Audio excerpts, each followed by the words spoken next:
We've lost our way. A whole generation swallowed up by an ever-widening abyss. How is it that the doomer was born? We ask. How is it that he remains in our memes merely a soulless youth? Traditionally, those words would contradict each other. Yet here we are. How did the doomer lose his soul? After the United States assassinated Iran's beloved General Soleimani, the country wept over him. He was a true hero to them, a defender of their faith and their beliefs. The Iranians said there was no way they could retaliate against the US, no way to kill a hero of Soleimani's stature. Why?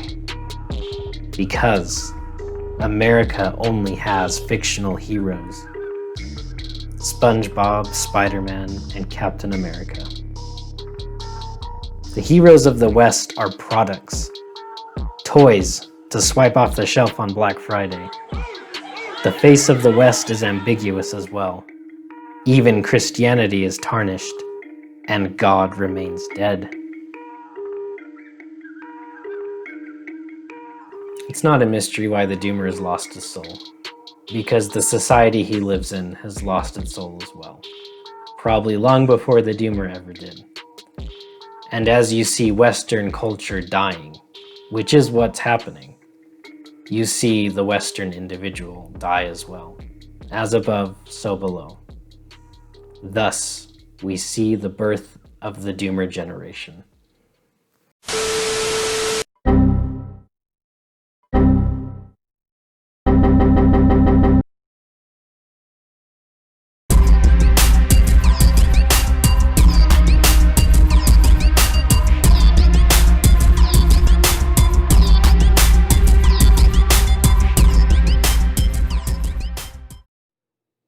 The doomer is a very big meme to cover because it has become the hallmark meme for the late millennial generation. In fact, it seems that we view reality in shades of memes now. We see boomers, zoomers, and coomers all around us. We find ourselves in the doomer, and we find others in the shades of the doomer. I kind of believe that all the oomers are just one big archetype, and the doomer seems to be at the head of it all. The reason why the doomer exists is because of the cultural shift from Western ideals to online culture, the simulacra and the simulation taking over reality. There's another aspect to this shift, and I believe that's the general contempt for Western society and for late-stage capitalism. The doomer is disillusioned by it. All the dreams and fantasies he had as a youth are now crushed by what I call the doomer cycle. If we can understand what this doomer cycle is, we can understand why the doomer is created in the first place, and why he has slowly lost his soul.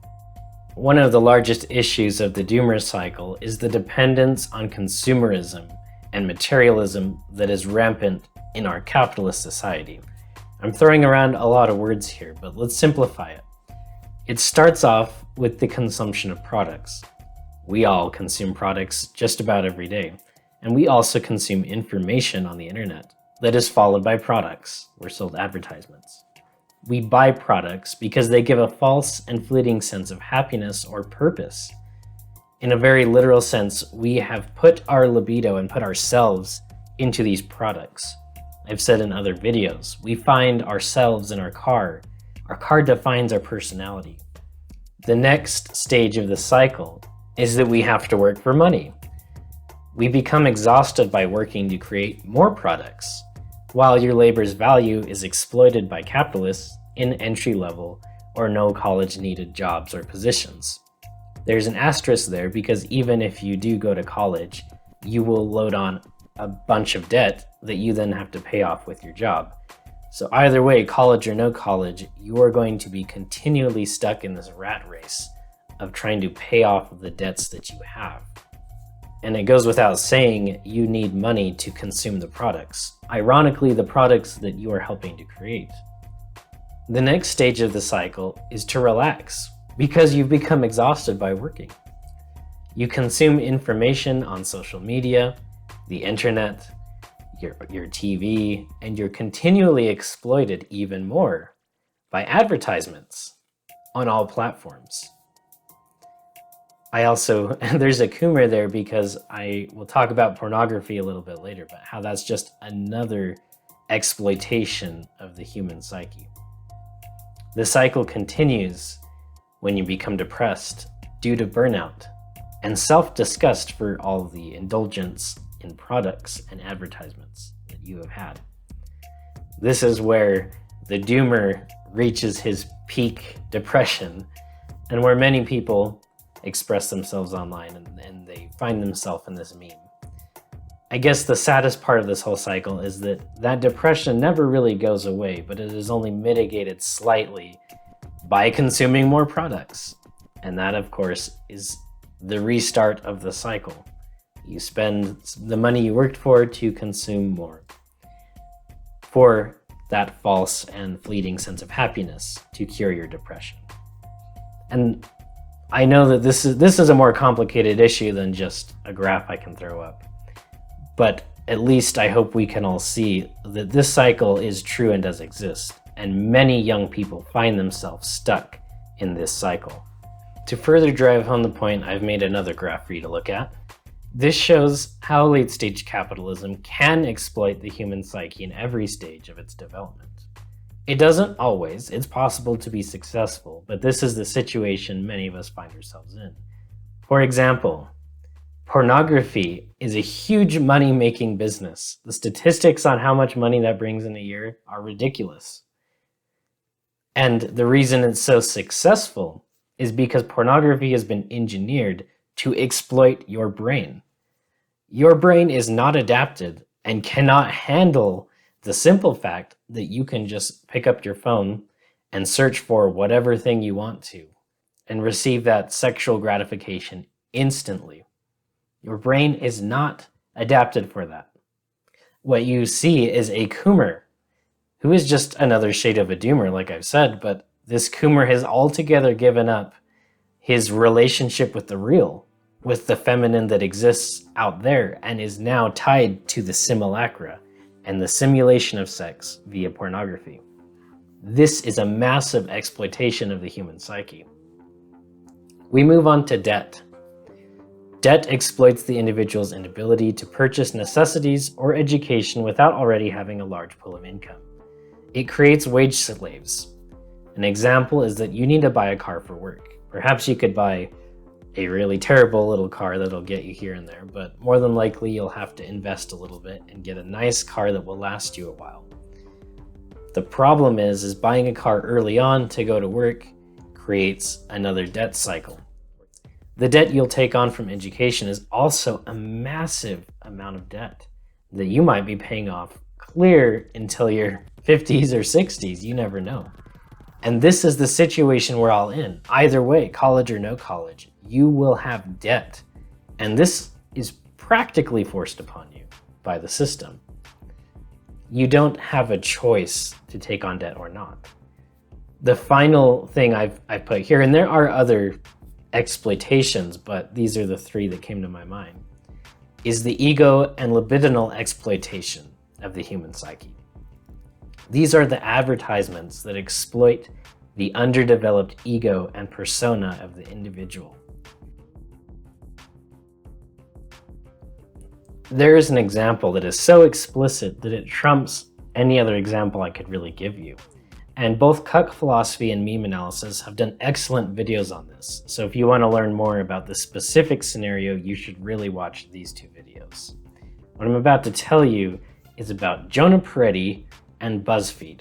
Jonah Peretti is the founder of BuzzFeed, runs the show, and he has given a few interviews that are very disturbing because what he did is he described how BuzzFeed works.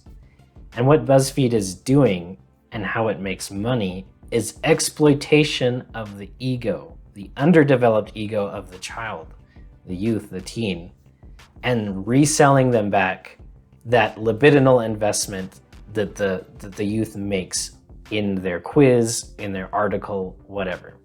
For example, if you take the What Barbie Doll Am I quiz, What you are doing is making an ego connection between you and the product, the Barbie doll product that you can buy. And when you get your result, you are Beach Barbie or whatever. You have put yourself into the product, into the simulation. What we see at this point is the idea that objects are now acting on individuals and not the opposite way around. The object has your soul in it. You have put it in there. And now it comes at you and demands something from you. What happens is after you get your Barbie doll result, BuzzFeed sends you an advertisement for a Barbie doll and tells you to go buy it. Go consume. The same thing happens if you take the what donut quiz am I, or etc. That's not the only thing that Jonah Peretti is doing here though. The idea of libido investment is important, but there is more to it. Jonah Peretti understands that the young mind and the young ego is not fully developed in anybody. And since the youth are more and more raised by the internet, raised in front of their phone screens and their TV screens, he can capitalize on that. Jonah Peretti is a nihilist capitalist, taking late-stage capitalism to its full extent. What he's doing is providing little slivers of things that you can attach your personality to. Schizophrenic images, as meme analysis puts it. And he's fragmenting your ego, having you invest and project yourself onto products, onto ideas, onto articles.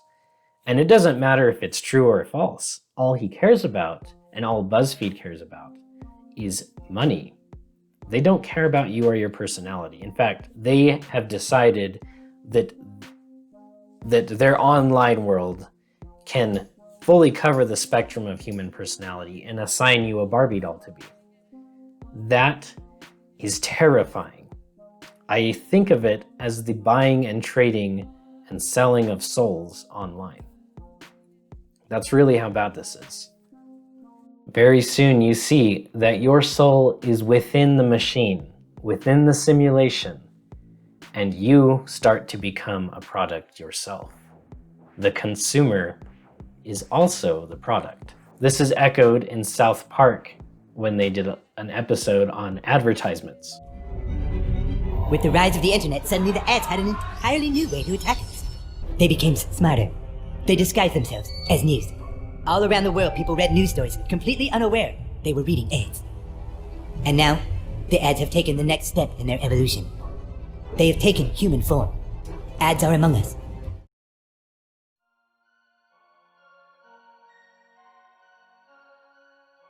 How is BuzzFeed able to get away with this? And how did they create this in the first place? How is it flying under the radar? I don't think it's caught because what we have is, first of all, the death of God, the death of morality. This BuzzFeed idea exists beyond BuzzFeed itself, but it is the nihilistic extent of capitalism. And these are people that are exploiting the human soul and psyche for money. This happens because of the death of God. That morality is not there. And I'm not saying all morality comes from Christianity, but in Western society, as God died and as our heroes died, those ideals that founded our country are now gone and replaced by nihilism. And you know that's true. Nihilism and the empirical worldview is becoming more and more prominent, so much so that this happens. Let's start with our parents. Our parents are our original heroes. And yet, we see in our society now that 50% of families are divorced. There are many, many hundreds of single mothers out there, and many fathers that never come home. Our parents are not able to raise us as much, even if they are married and together. Or not married, but hear me out. The mom has to work. The dad has to work. Everybody is working, caught up in the doomer cycle. And where do the children get sent? Well, they get sent to daycare or to school, or if they're at home, on their phones. And the phone is the ultimate pacifying device, isn't it? You just sit down and you put yourself in the phone and you become a part of the simulation. We are not raised by our parents. We are not raised by nature outside even. We are raised in the little box in front of your eyes. You are raised by BuzzFeed. You are raised by capitalists on the internet. It's so interesting that we began looking for our parents online. Jordan Peterson blew up. He was the internet daddy, and that's kind of the little meme about him. And that's interesting, but he's just the daddy. Where's the mommy? And that is the internet itself, the matrix. We should touch on what Iran said about America, that it only has fictional heroes. Unfortunately, I think this is true, and it's not just Iranian propaganda. When we look at Disney, who is the #1 storyteller of our time, who owns most of our media, to be honest, we see that they have taken the old stories that our parents used to tell us, and they have sold it back to us as a product. And not only that, but they rehash it and rehash it. How many versions of The Jungle Book are you going to see? Or how many Lion Kings? They take what used to be an archetypal story, something that Jung would be proud of, something that taught morality, that had that essence of God in it, that is now dead. And they have made it a CGI Lion King.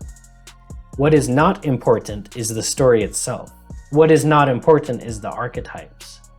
What is important is the CGI budget, so that they can sell it back to China. So they can sell it to you on the internet. So they can sell it to you without you getting any heroic ideas. Which one of you decided to go and start bad-mouthing the Chinese government? Who here thought they had permission to say anything critical of Chinese politics? Well, it is true, sir. The Chinese seem to exploit their own people with forced labor. Our heroes are dying even in the simulation. If you don't understand why I've brought up the death of God, I will read you Nietzsche's original quote, because this sums up our time, and it sums up the doomer's predicament. God is dead. God remains dead, and we have killed him. How shall we comfort ourselves, the murderers of all murderers? What was holiest and mightiest of all that the world has yet owned has bled to death under our knives. Who will wipe this blood off us? What water is there for us to clean ourselves? What festivals of atonement? What sacred games shall we have to invent? Is not the greatness of this deed too great for us? Must we ourselves not become gods, simply to appear worthy of it? Nietzsche saw, even in his time, that the Western ideals of God and Christianity were being tarnished and decaying, and that people no longer even understood the point of Christianity. Now we're at the point where it's just a joke. What Nietzsche was saying is that if we have killed God, we must create morality ourselves. We must rise up and become great, become the Übermensch if we don't have that morality to guide us anymore. But that is not what we have done. That is exactly why the doomer exists and why he has lost his soul. Because we have not risen up to greatness. We have been raised instead by the internet that keeps us down, uncreative, and in a constant state of depression and consumption. We do not create. We do not go beyond ourselves, and we do not achieve. This is the problem with the doomer, and this is the birth of the doomer generation. My call to you is to rise up and to create, become something, do something. I view the human and the human psyche as a generator, a creative generator, a generator of life. But if we remain stuck in the cycle and we don't take any time to unplug from the internet and the distractions and all the memes, even this YouTube video maybe, we will be stuck in this cycle. Instead, go out and create. Thank you for watching, and thank you for reaching out to me and talking with me. I've had a lot of you people come and tell me your dreams, start dialogues with me about philosophy, all sorts of things. And that's great. I hope you continue to do so. You can do so on the JUNGR subreddit and reach out to me that way. Join our community. And I'm thinking of starting a Discord too, so if you like that idea, then let's talk about it and let's create a community. Thank you.